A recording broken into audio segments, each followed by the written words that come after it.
जंगल में रहती थी 5 चिड़िया।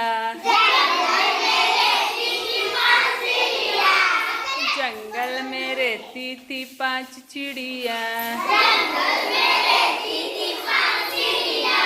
अरे एक उड़ी फुर से, अरे एक उड़ी फुर से, कितनी रह गई? गिनो।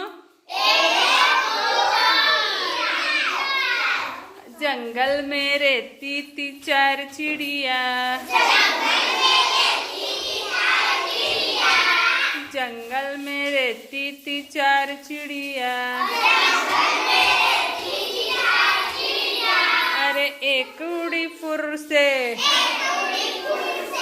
एक उड़ी फुर से, कितनी रह गई? कितनी रह गई? गिनो।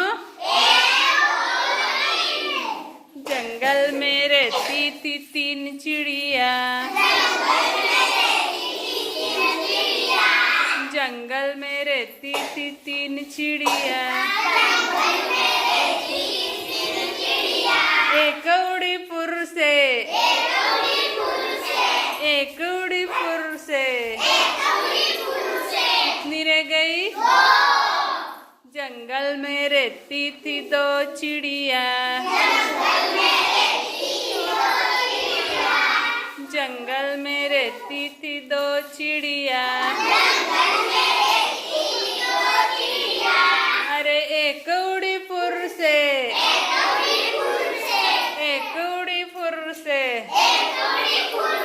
कितनी रह गई? जंगल में रहती थी 1 चिड़िया। जंगल में रहती थी 1 चिड़िया।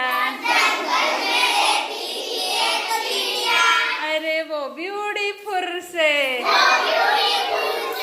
वो भी उड़ी फुर से, कितनी रह गई?